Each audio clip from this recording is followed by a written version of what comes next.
Hello and welcome back to the Not the Old Firm YouTube channel. My name is Ben Banks. No, it's not a funeral we're going to, it's a transferred review of the month of January and the 1st of February as well, because that wasn't short of talking points either. Managed to keep me up till about midnight, and I'm scared to go back on Twitter after that with the amount of things getting sent my way on dead day. But good fun all the same. We'll look back on everything that happened, despite the parameters. Financially, clubs are under plenty, still did much business in and out. So definitely one of the more interesting and busy months we've had in Scottish football.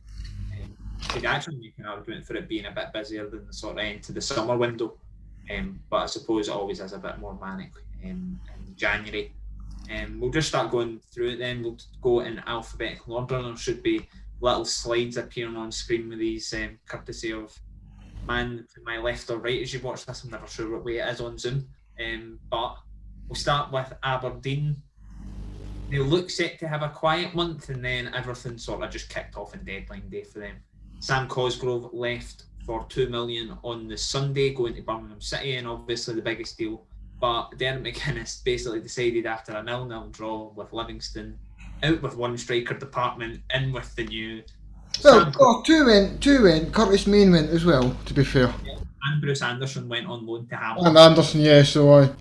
So Cosgrove, Anderson, Main, and Funzo as well was a bit earlier in the window. He went back down south to in the door, and of course, obviously Scott Wright's departure as well was confirmed. So that was another one that left. But with Scott Wright going to Rangers, and a move that was well received by everybody in the Aberdeen camp, came in permanently for the remainder of the season, and then on forth from that, he was obviously meant to sign his deal in the summer permanently at Aberdeen, but I believe a bit of the fees been knocked off that due to going to Rangers. So that one get done, and then the strikers coming in at Aberdeen: Callum Hendry from St Johnstone, Fraser Hornby from Stade de Reims, the former Everton Academy player and Scotland under-21's record goal scorer, arriving, and then Florian Camberry back in Scottish football after just 6 months from FC St Gallen. All three of them on loan till the end of the season. I don't think that really any of those players, maybe with the exception of Callum Hendry, albeit speaking to Callum Davidson last weekend, he sees him as a big player in Perth. But neither, it looks like it's just a case of fire us to third, push slightly for second, although off the back of the 2-0 defeat to Livingston, that doesn't look very likely. So I think it's just fire us to third and don't let us drop to fourth and fifth. Yeah, pretty much. That's it. And see, to be honest, on paper, that is a decent window from Aberdeen. Because I'm a huge fan of Hornby. I think Hornby's got a lot of potential, and I think if he's given his chance at Aberdeen, he could well be a really shrewd signing for them. Camberry's one who he's a known quantity. He's more than good enough for the Scottish Premiership. I think in that Aberdeen team, if they're going to attack teams and kind of play on the front foot, Camberry will be a brilliant addition for them. Getting the Crowley in permanently as well. I think the talk is he got something like 200,000 off a 350 grand fee, which is a great bit of business for them. I think getting the Crowley for 150 grand is fantastic. They'd already lost Scott Wright, so to get so much off McCrory's fee, I think it's an excellent signing for them at that price. That was them. We're going to try and fire through these pretty quickly because I think we could sit here for hours on end discussing what went right, what went wrong.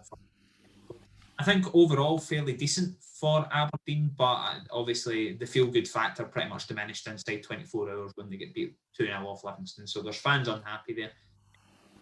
Aberdeen v Hibs this weekend. We'll cover all that in the weekend preview. But really looking forward to that one. That one should be a really interesting one in the battle for third and fourth. And obviously Florian Camberry, if he makes his debut, it's sort of set up for him to do something.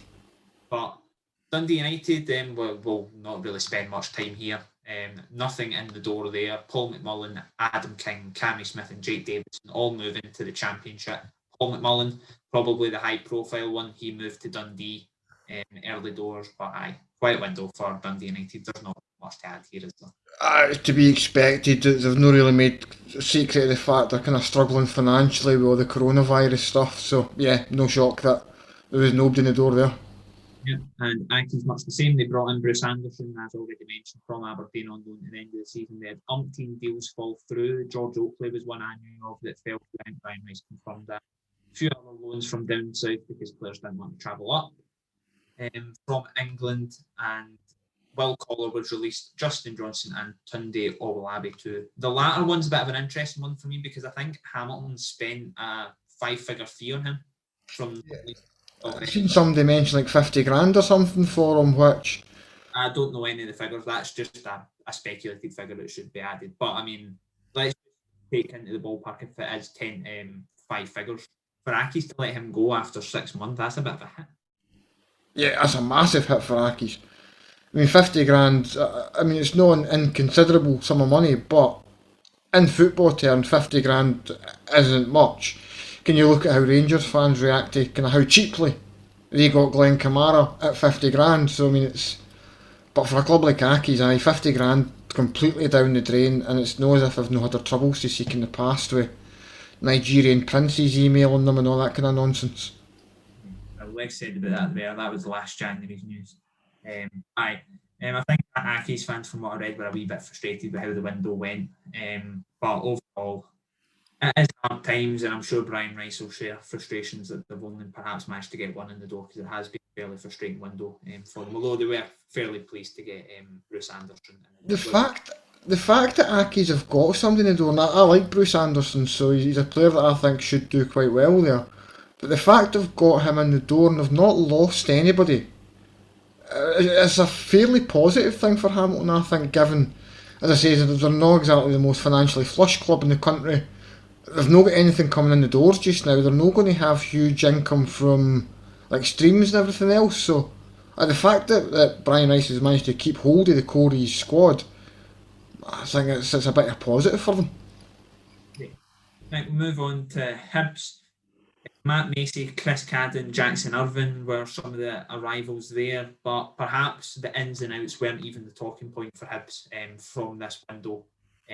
Although I am quite interested in Stevie Mallin's moved to Turkey, Jamie Gullen's gone back to Wraith Rovers, Tom James is still back out on loan again as well. But of course, the late news was obviously Kevin Nisbet's rejected moves to Birmingham City. Ryan Porteous had a bid in from Millwall, I believe, as well, in the region of 1 million, but that was quickly dismissed and that was done and dusted, dead in the water by Saturday. On Monday, I did Jack Ross's press conference at 1:45. Jack Ross said, Kevin Nisbet, well, you can never say never in football. Looks like he'll be a Hibs player come Tuesday, and he'll be in our plan this morning. Everything's fine. I went and made some corn nuggets for my lunch. 18 minutes in the oven they were, on my plate, and in that time, Kevin Nisbet was unhappy at Hibs now and had handed in a transfer request. So, yeah, that pretty much summed that up, and then it went on for the full deadline day. Is he going to move? I think in the region, Birmingham had 2 bids rejected by Hibs, eventually gone up to about 2.6 million plus add-ons. Hibs wanted 3.5 million, deal dead, and Nisbet appeared on Tuesday night as Jack Ross expected. So, bit of a messy one this. I think it'll just take a wee bit of time just for everybody involved, just to calm the waters of that one. Probably good having a game the next day actually, and he was able to. That probably helped things a wee bit rather than stewing on it. But a messy encounter, I think it'd be fair to say. I like Kevin Nisbet, but you're not getting £3.5. Well, I was going to say you're not getting £3.5 million for him, but then if Aberdeen have just got £2 million for Sam Cosgrove, you maybe well for the same club you probably could well get. But I know it'll be interesting to see how Hibs keep him happy moving forward because he's vital for them. He is absolutely the man at Hibs just now. And it's interesting that it was mentioned he's unhappy because he spoke very highly of Hibs when he came back in the summer. He was there as a kid. He spoke glowing terms about how much he wanted to go back there, and it was kind of the only club he wanted to be at that point. So 6 months on, it seems like the shine's worn off a bit. It's one of the ones, but for him, like Stephen Robinson in one of his latter press conferences pretty much said that if you're a Scottish Premiership player, you're playing in Scotland, no matter how well you're doing, no matter how long you've been at a club, if somebody comes to you and goes, we're going to 10 times your wages and set you up for life, then football then becomes the second part of that Kevin Nisbet was released to Partick Thistle a few seasons ago and might not have had a professional career. Now he's being offered in the upwards of £10,000 a week. Now, I think he will eventually get that move, and I don't think moving in this window is probably right for his overall career. But I can definitely see how his head would have turned. Oh, I can see why his head's been turned completely. But yeah, no, as you say, Nisbet's one of these players who I think he's going to get that move further down the line anyway. There's a lot of times that these kind of offers come up, and when clubs reject it, it's you're not seeing that. Sam Cosgrove, I didn't want to keep going back to Sam Cosgrove, but I'm going to. When they got the offer from the French mob in the summer and turned that down, I didn't think they were ever going to get anything. Aberdeen were going to get anything like that again for him.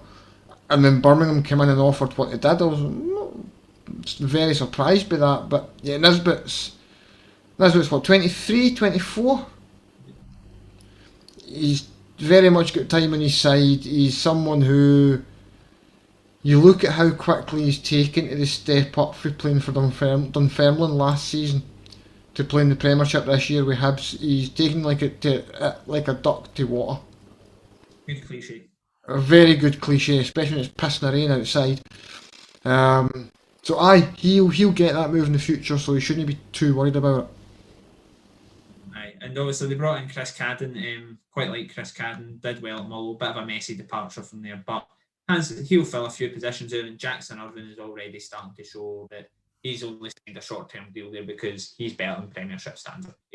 I think he's a good fit for Hibs just now, but I think even Hibs fans know that he could play top-end Championship on the sort of form he showed. The one against Dundee United where he's got 2 assists. Moving on to Livingston, who are never going to lose a game of football ever again, it would appear. Unbelievable run of form they're on. They signed Gavin Riley. If you haven't checked out our interview from September when he was a Carlisle player, go and do that, where he said he wanted to return to Scotland one day and he returned 4 months later. So don't say we didn't tell you first. And Yazi Kabaya. Shameless, I know it's completely outdated, but we're going to plug it anyway. Yazi Kabaya from Shelburne was spoke to him last week after the game against Kilmarnock. Quote Davy Martindale, a really infectious character. Perhaps not the best choice of words in the current climate, but very, very, he's looked very good in the performances I've seen him in so far. Jackson Longridge returned from Bradford City, and Jibril Diani from Grasshoppers. I can't believe I've actually managed to pronounce that one right, or at least I think I have. Arriving late. Grasshoppers? Is it Grasshoppers he's arrived from? Yeah. They're like crickets. I'm waiting for the punchline here. Oh, that's so it is. I'm just surprised that you didn't seem confident at pronouncing something as simple as grasshoppers. No, it was more his second name, to be fair. They signed at Hearts, Armand, I just call him. Just tried to pronounce his name in a live stream the other night that we did, and let's just say it didn't go to plan. Anyway, enough of our rambling and small talk about people's names. Good window for Livingston, but let's be honest, they could have signed a load of amateur players, and Davy Martindale would have them like Cristiano. Hard to disagree. The bubble's going to burst eventually, but who knows when. The signings he's brought in, Longridge is one who just makes sense. He's a good fit for Livingston. He knows the club well. He's well thought of there. So he'll fit in very quickly there. The others, they just seem to be the kind of workman-like players that go to Livingston, do a job, and then go away somewhere else 12 months later. So I fully expect come this time next January, we're probably talking about them moving to the Championship or League One or some nonsense. One key departure for them was Kieran Brown got recalled from his time back to Cardiff City. I read something basically Matt McCarthy hasn't seen him. He's out of contract in the summer, I believe, as well. So he basically just said we need to have a look at him to see if he's worth extending. I think he probably is. He's quite good at Livingston. Although probably a sore one for him that he's going to miss the League Cup stuff next month, or this month, should I say? I don't think the deadline day was the biggest priority for them when it came. I spoke to Alex Dyer, 5:15. on Friday. By the time I hit Glasgow Central on the train home, he'd been left by mutual consent. There was a bit of rumblings inside the ground before that he was gone after the game. But they still managed to sign players. George Oakley obviously arrived earlier in the window, so did Dabo. But on deadline day, two young players from the Premier League arrived, Zach Medley and Brandon Pierrick, arriving from Arsenal and Crystal Palace. And the big departure from Kilmarnock this month was Eamon Brophy, who signed a pre-contract at St Mirren before signing on loan, because Alex Dyer basically said he wasn't going to play him while he was contracted to another club for next season. So a bit of a manic January for Kelly. Transfers clearly were on the top of the agenda for them the last day or two of the window, but see the Brophy stuff. Now I know you probably noticed I quizzed, who did I ask about it? I asked James McPake about it. It baffles me why football clubs will have a player on their books, right? So let's use Eamon Brophy as an example here. Kilmarnock will get Eamon Brophy on their books, and Eamon Brophy is going to St Mirren in the summer. Alex Dyer, or whoever the manager might be, because it's far from Alex Dyer who's the only one that does this. They'll decide in January, I'm not going to play this player because he has a contract elsewhere from the 1st of June. In the next breath, they'll unveil their next loan signing, who they've just signed from, let's say, Crystal Palace or Arsenal, or insert bigger team name here, who, and correct me if I'm wrong, but a lot of these loan players will have a contract somewhere else for next season. Yeah? What's the difference? Yeah, it is a bit of an odd one. I suppose the thing is that he's not fully committed to Kilmarnock if he wants to be elsewhere, but you could make that argument, I suppose, for the loan player. Yeah, why would he be any less committed to a football club where he is actively contracted?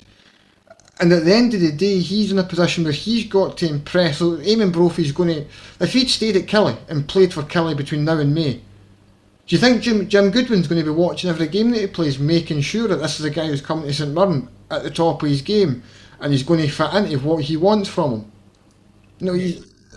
It's stupid, and I don't get it. I genuinely don't understand it.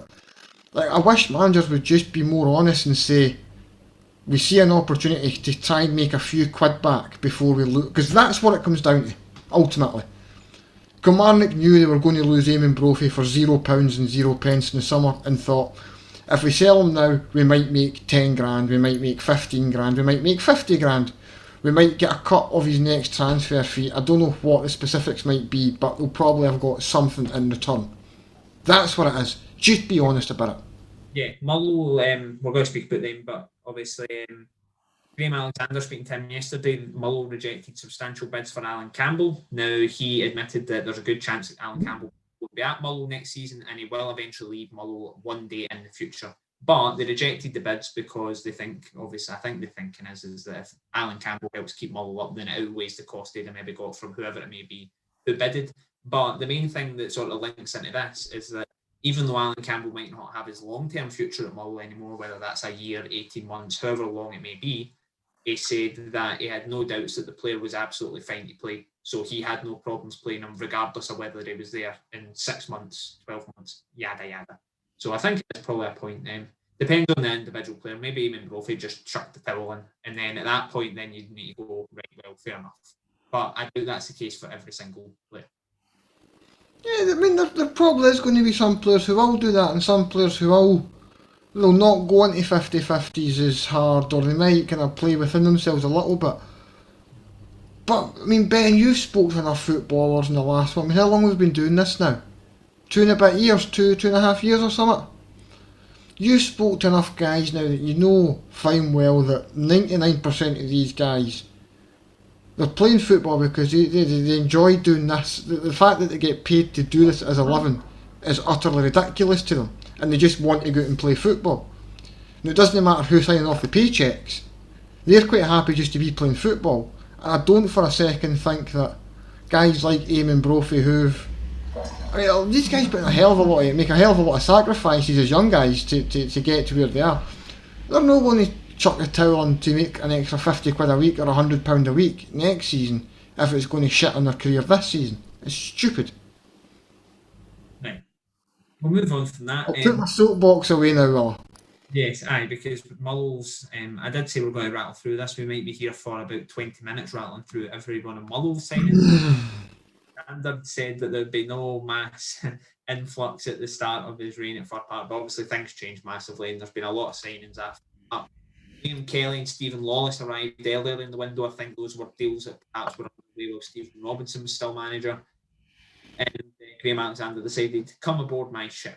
And before he started bringing in some of his own players, Robbie Crawford extended his deal until the end of the season, as did Stephen O'Donnell and Charles Dunn. Sam Foley signed on loan from St Mirren, Harry Smith from Northampton, Eddie Nolan, centre-back from Crewe Alexandra, Tyler Magloire from Blackburn Rovers on loan, Jordan Roberts on loan from Hearts, and then out the way, Jordan Archer went to Middlesbrough and Jordan White to Ross County. Busy. Let's just say Mull were decided just to announce things up until about 12:30. I think actually they were still announcing stuff at like 8 o'clock on Tuesday morning. Yeah, at 2 o'clock on Tuesday afternoon. It was well publicised that was coming to Fir Park the night before, I think. But certainly a busy window at Fir Park. It'll be interesting to see. One thing that sticks out to me is if you look at the ages of the players Mull have signed. I mean, Jordan Roberts, 27. Harry Smith, I think, is in his early 20s as well. Eddie Nolan's 32. Sam Foley's 34. Steve Lawless is 29. These are guys who Alexander is very much brought in for a scrap to stay in the Premiership now. This is... And with the greatest respect to Stephen Robinson, I know you're a massive fan of him and he's been on the channel and whatnot. But he's at the point now where the guys at Stephen Robinson and Stephen Robinson's kind of project, he's bringing guys in that he can look to sell on.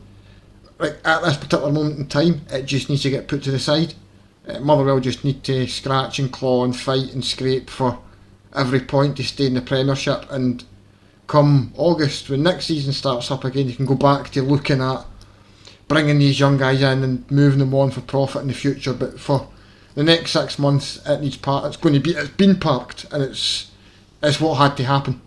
Yeah, I believe that's the plan. I think Graham not obviously confirmed it, but alluded to that it's pretty much line this season, and then in the summer it's going to be a 20 in, 20 out job essentially, and that's going to include key players as well, players that they'll want to keep. So a massive rebuilding job if they stay up, Mullow. So I'll be interested to see. And there's enough. It's easy to say because Hearts sort of did similar. They brought in some guys in January as well to try and save themselves. But it's certainly a busy window with a new manager as well. And I'm looking forward to seeing if they can actually fit them all in the stands now at Fir Park, because Mull have an absolutely huge squad of players to pick from. And that is up until the lower leagues start back and they can maybe get a few of the younger guys out on loan again. That David Turnbull money's going to come in handy, I think. I think more so just to keep the club afloat. I mean, that's what I mean. Just to pay the wage bill of the 836 midfielders have now got. Aye, but moving on to Ross County, a couple of big departures there. Ross Stewart went to Sunderland. What a story that is, from Ardea, Thistle and Kilwinning Rangers to Sunderland. I know Sunderland aren't the big Premier League, I don't want to say powerhouse, but they were a solid team, well-supported team in the Premier League just a few seasons ago. In League One now, but great move for Ross Stewart. And Josh Reid as well, broke into the first team this season. He's got a move to the English Championship with Coventry. In the way for John Hughes, Leo Hjelde from Celtic, Joe Hilton from Blackburn, Jordan White arrived from Mull, Tony Andrew and Mo Mahouch arrived on free transfers, as well as Jason Naismith made his return to Dingwall. I think he was brought in the December under Stuart Kettlewell, but made official in. So a busy window again for Ross County, similar to Mull, new manager, couple out and then a raft of bodies in. Yeah, Yogi Hughes doing what Yogi does and bringing in guys that we've never heard of that are probably going to go and rip up the Premiership for the next 3 months.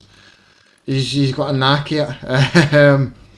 But it's kind of, with the exception of one or two of the loan guys, it's very much players that Yogi seems to know and trust and they can expect to get a job out. I think he's at least tried to sign Tony Andrew a couple of times now, is he not? He worked with him at Livingston. I thought he'd worked with him at Livingston. I'm sure he did. He's maybe trying to sign him at Hibs as well, I'm sure I read. Yeah, that before I was involved in all this stuff. So it's, as I say, it's somebody that's known quantities to get a job done for them. Yeah, I think so. Very interesting. It's shaping up very interestingly at the bottom. You could probably say St Johnstone pulled themselves out of it a wee bit. Who we're going to talk about aren't involved in it, but there's maybe 4 or 5 teams down there that could easily. Dundee United aren't out of the woods yet either in their current form. So it'll be interesting to see how these teams do at the bottom. Talking about St Mirren, they had a quiet-ish window, but still lots of transfers. To the door for them, Eamon Brophy and Colin Quain are arriving. Very good signings for them. Colin Quain, now, he is a striker and he didn't score goals in this league, but he made 28 Premier League appearances and most of them were starts 2 seasons ago, and had been training with Schalke up until December and has ended up at St Mirren. Now, is this another one of Jim Goodwin's League of Ireland Wonder Stars? No, Colin Quain is German. Or is he German? Because Jim's he seems to have this habit of just plucking random Irish guys out of nowhere, and you know they're just kicking arses everywhere. Decent enough window for them though. The guys that went out, Junior Marais is lost. He's not as effective as he probably was a couple of seasons ago. Eamon Brophy should be a solid enough addition for him. He's a player I like. He was linked with Rangers last summer, was it? I think summer before. Eamon Brophy was linked with everybody in the Championship and Celtic and Rangers, of course, because that's what happens when you're a good Scottish striker. You get linked with Celtic and Rangers. That's just what happens. They kept players as well. Jake Doyle-Hayes is out of contract. He perhaps went if a big enough bid came in, but he's still got a contract offer on the table. Kept Jamie McGrath. They kept Conor McCarthy. Sam Foley left, obviously, to Mull, which we've already discussed. He was the Player of the Year last year, and was vice-captain, then moved up to captain when Kyle McGuinness left. So he's probably not as impactful on the park this season. There's been a big change. Can I just say, being captain at St Mirren, it's almost like a surefire sign you're getting sold within the next 12 months. The last 4 or 5 I can think of. Kyle McGuinness got made captain and then left. Sam Foley, so that's 2 this season. The boy McGinns. Did you keep giving folk the armband and is it by? Later on, guys. You see, to be fair, and it's not been like they've just been. It just seems to be the natural cycle there. I don't know what it is. You must be shitting yourself when Jim Goodwin hands you that armband. You know, you're like, oh man. I've never thought of that. Yeah. I'll start packing the house up now, will I? Right, St Johnstone again, quiet window, but a few decent additions. Charlie Gilmore's one that really excites me, not because I can put former Arsenal player in the SEO title, but because I've actually managed to track his career. This is a good one for me. I don't know if you mind, Not the Old Firm did a load of articles back in the end of 2019. 20 exciting Scottish young talents to watch in 2020. Charlie Gilmore was the second one I wrote about because he was out in the Dutch second tier, and I've watched him ever since. Oh, see if we're doing this, Ben. Can I gazump you here? No, I don't start this with the Billy Gilmore stuff. I've heard that story enough. No, this is a Charlie Gilmore story. Oh, go on. In fact, 2. I'll need to double check, but I believe 2 St Johnstone signings in this window. So we both started out with Youth Football Scotland at least for a long time ago for me. Charlie and Glenn Middleton both played for Scotland 15s against Poland at Hamilton Accies 2014, I think it was. And who is your intrepid reporter? I'm guessing it was you. Oh yes, so I'll that's my trump card played there, son. Right, never mind, we'll move on. I did do 1987, but Glenn Middleton, obviously alluded to there, signed on loan. I feel like, obviously, I know he's a Rangers player and stuff, but it feels like sort of make or break type loan deal for him. He's been to a couple now and it hasn't really worked. I think, like, I'm a huge fan of Glenn's. I'm a massive fan of Glenn's. I think personally, I think he's a really big future ahead of him, and I think he's a player who could arguably be part of the Rangers first team squad just now. You look at his stats in his first season at Ibrox. He matched Ryan Kent. You know, Rangers paid £7 million for one and bombed the other in their 20s. I think, off the top of my head, I think it was 5 goals and 5 assists and 26. My brother slags me for this as well. Get away from it. And Kent was like 9 and 6 in 43 appearances. So I mean, there's definitely a player there. At Hibs, it didn't work out for him at Hibs at all. I don't think the way Hibs played particularly suit him. I think kind of having the expectation of being Martin Boyle's replacement, despite being a totally different type of player, it didn't help him.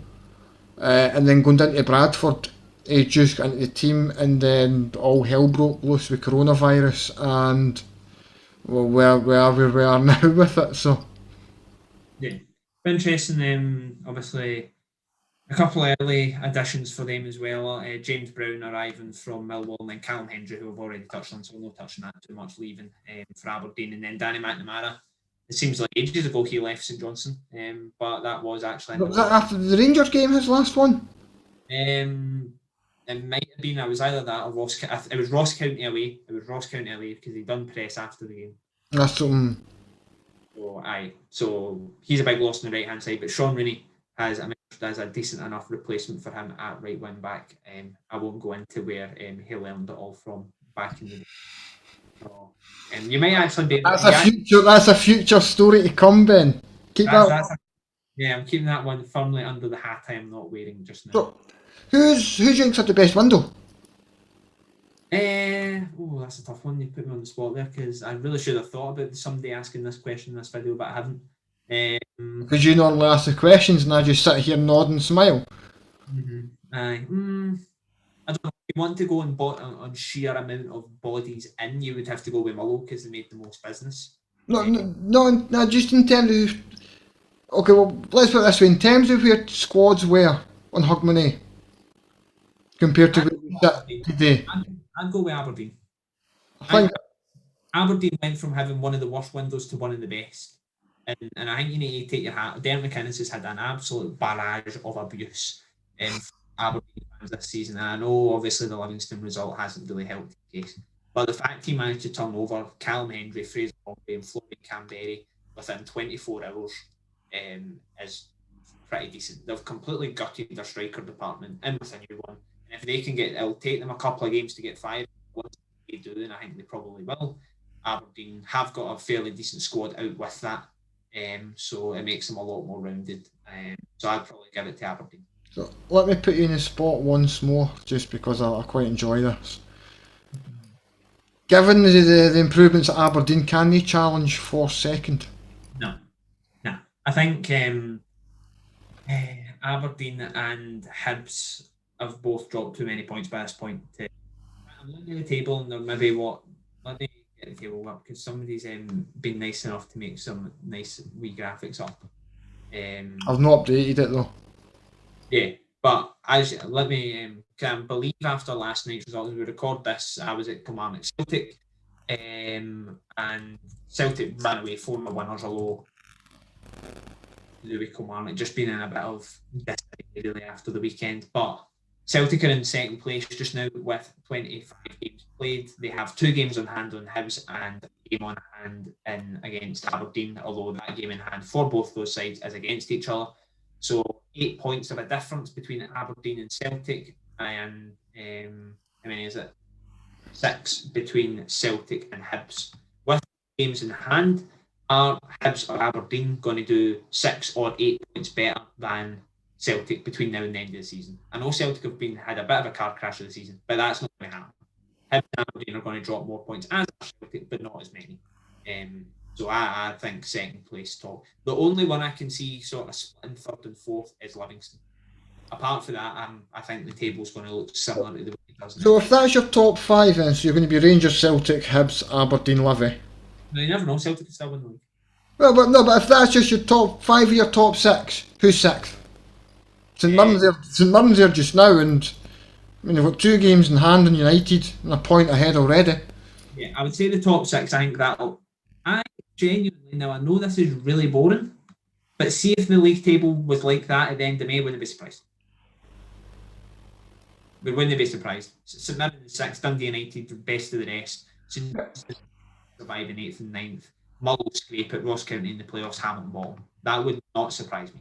I think if you go back, I mean, you can go back to my first game of the season, Livingston St Mirren, and I said both of those sides they could make top 6 if things went. So I thought St Mirren more than Livy, but I would not be shocked if that's how your top 6 finishes. No, I think that'll be it.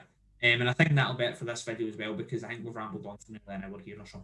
So, somebody's decided to take on the editing for this, so I'm going to have a nice wee chilled night for Park after this. But we hope you do enjoy all the same. Do remember to like this video and subscribe to the channel. There's plenty of stuff on the way this month with the League Cup final and stuff at the end, as well as our usual Premiership reviews, previews, and any exclusive interviews we can sort out over the coming month. We should have a couple in pipeline soon, so keep an eye out for them. Until next time, subscribe to the channel.